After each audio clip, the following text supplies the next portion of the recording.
Just about every genre of music has in some way been touched and influenced by African Americans. President Jimmy Carter on June 7, 1979 proclaimed the month of June as Black Music Month.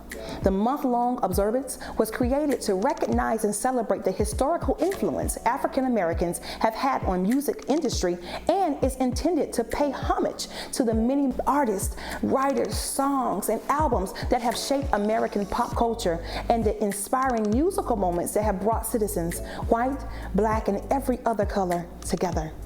The predecessor of soul music, R&B, is another stylistically diverse genre with roots in jazz and the blues and gospel music. R&B helped spread African American culture and popularize the idea of racial integration on the airwaves and in white society. Rhythm and blues, abbreviated as R&B, is a genre of popular music that originated in post-war African American communities in 1940s. The term was originally used by journalist turned record producer Jerry Wexler in 1947 in the commercial rhythm and blues music of the 1950s through the 1970s. The bass of the bands usually consists of piano, one or two guitars, bass, drums, and one or more saxophones, and sometimes background vocalists. R&B lyrical themes also encapsulate the African American experience of pain and the quest for freedom and joy, and of course, the triumphs and failures in terms of relationships, economics, and aspirations. Soul music has its roots in its African American music and is considered one of the most complex music genres in the world. It combines traditional rhythms of Africa with strong clapping of jazz. The term soul defines the way African American communities felt in the United States. It is very important to note that this music style started in the 1950s, a period of great turbulence in the United States. There was a lot of tension between the African American and the white communities regarding human rights and integration of African American citizens.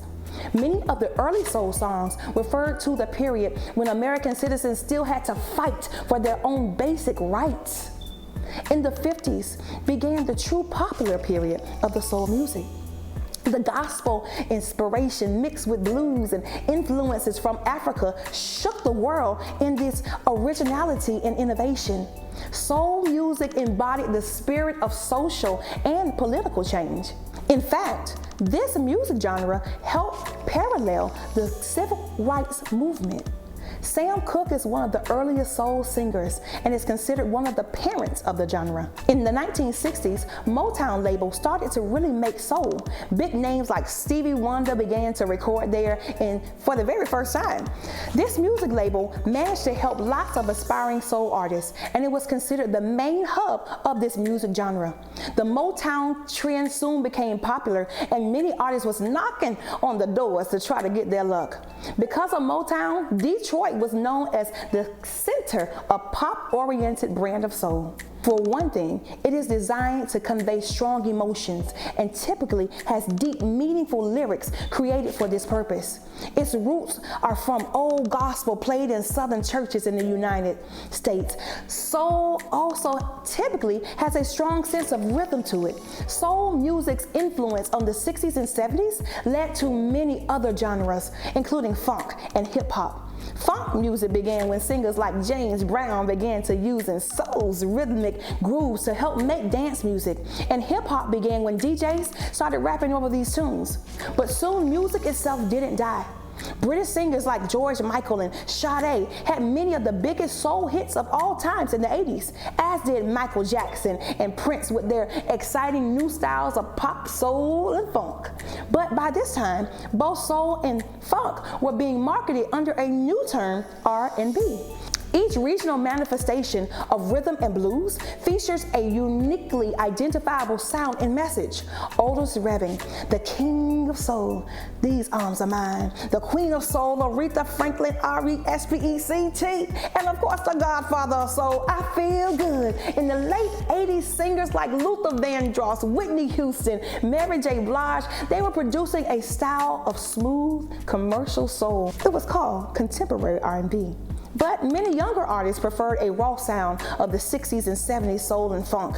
They have also loved the urban beats of hip hop, and by mixing these elements, they created a new style of the 90s called neo soul. Best-selling neo soul albums include Maxwell's Urban Hang Suite, D'Angelo's Brown Sugar, and Lauryn Hill's 1998 masterpiece, The Education of Lauryn Hill. Top R&B singers of all time: Sam Cooke, Etta James, Ray Charles, Al Green, Smokey Robinson, Marvin Gaye.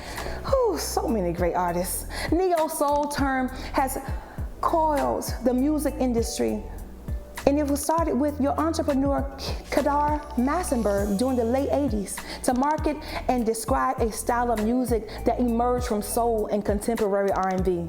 It is mainstream success during the 1990s with the commercial and critical breakthroughs of several artists, including Erykah Badu and Jill Scott. Their music was marketed as an alternative to the producer-driven, digitally approach R&B of the old times.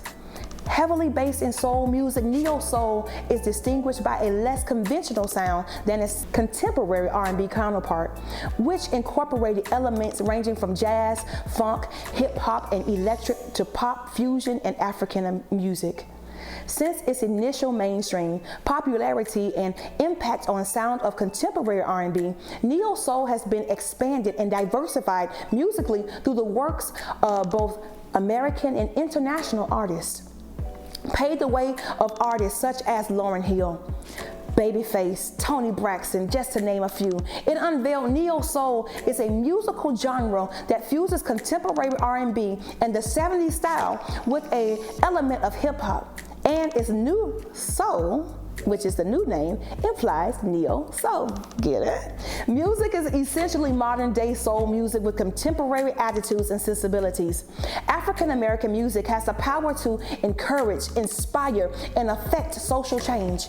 It transcends time, compelling generation after generation to sing, to dance, to think, and to feel. And it endures in our culture, our history, our spirit, and our collective national soul. My name is Tyesha Williams, and this has been your Juneteenth African American music, R&B, and neo-soul appreciation.